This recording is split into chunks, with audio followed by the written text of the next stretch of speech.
Γεια σας, καλώς ήρθατε στο κανάλι μου. Σήμερα θα σας δείξω μια συνταγή πολύ εύκολη, έτσι, για όσους δεν έχουν χρόνο και θέλουν κάτι γρήγορο, δεν θέλουν ομελέτα, θέλουν κάτι διαφορετικό. Αυτή η συνταγή είναι φανταστική. Είναι χωρίς αυγό, για αυτούς που έχουν αλλεργία. Λοιπόν, μην ξεχνάτε να κάνετε κοινοποίηση στα βίντεο μας, να κάνετε γραφούλα στο κανάλι μας. Οτιδήποτε χρειάζεται μπορείτε να έρθετε στην ομάδα μας Μαγειρικές Απολαύσεις στο Facebook. Και πάμε τώρα να σας δείξω τη συνταγή, την εκτέλεση και τα υλικά.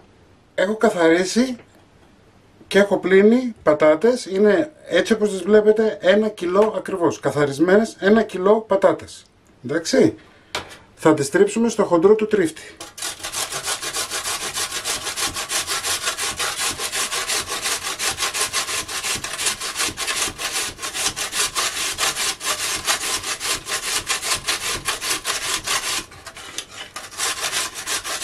Η συνταγή που σας δίνω είναι για ένα μεγάλο τηγάνι 28, έτσι. Λοιπόν, 40 γραμμάρια σπορέλαιο.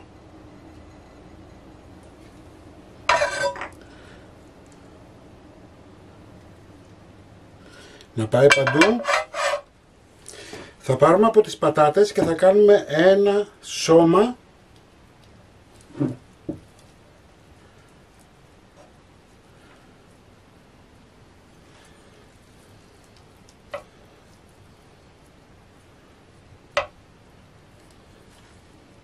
Δηλαδή θα βάλουμε τη μισή ποσότητα στην κάτω πλευρά.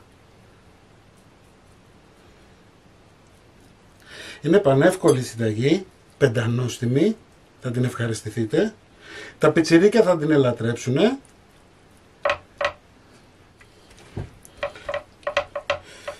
Πιέζουμε λίγο, να είμαστε σίγουροι ότι έχει πάει παντού, έτσι, ωραία.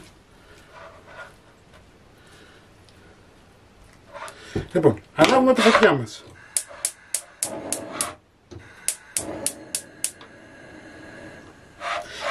Δεν θέλουμε τη φωτιά πολύ δυνατή, εντάξει. Στη μέση. Ρίχνουμε αλάτι.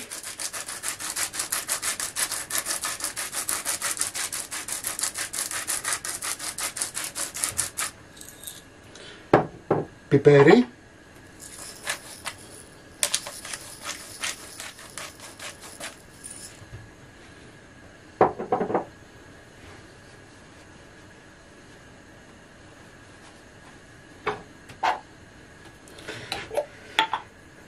Θυμαράκι ή ρίγανη αν θέλετε.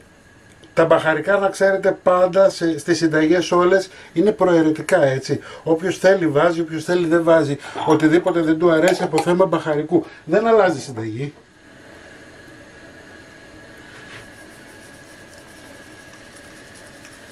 Κλασικά ξέρετε, πάμπρικα.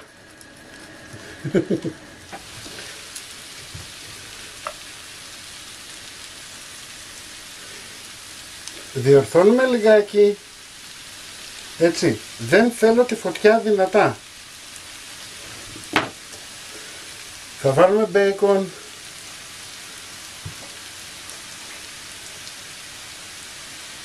Η γέμιση επίσης είναι προαιρετική, ό,τι σας αρέσει μπορείτε να βάλετε, γαλοπούλα, να βάλετε ζαμπόν, θα βάλω κι εγώ.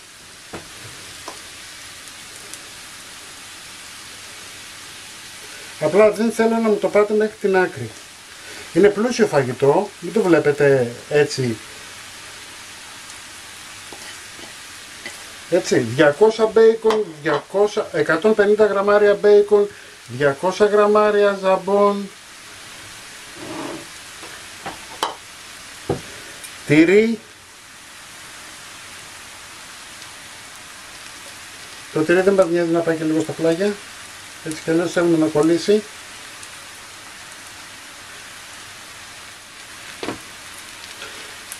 Διορθώνουμε λιγάκι.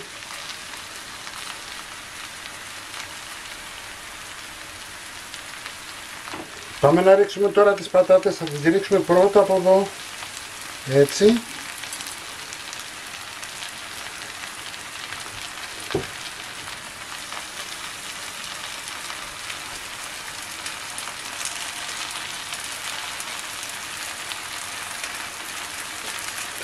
και οι υπόλοιπες θα πέσουν από πάνω.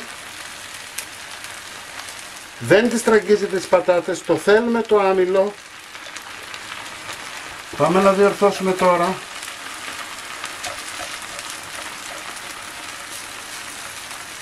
Με μία σπατουλίτσα βλέπετε διορθώνω.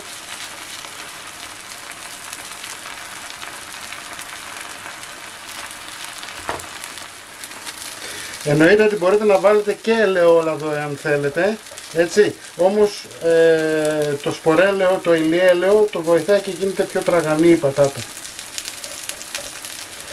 Αφήστε να ψηθεί καλά.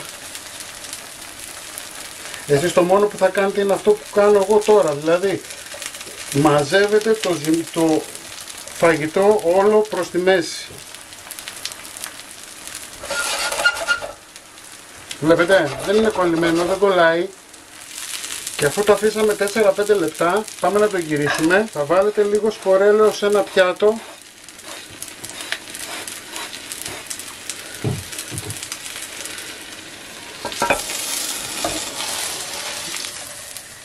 Κοιτάξτε. Κοιτάξτε. Λοιπόν, πάμε.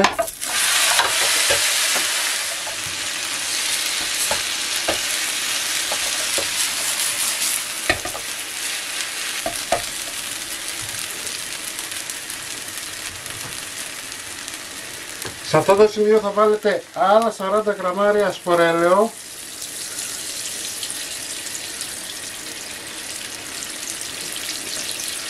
Έτσι, για να τηγανιστεί και από την κάτω πλευρά.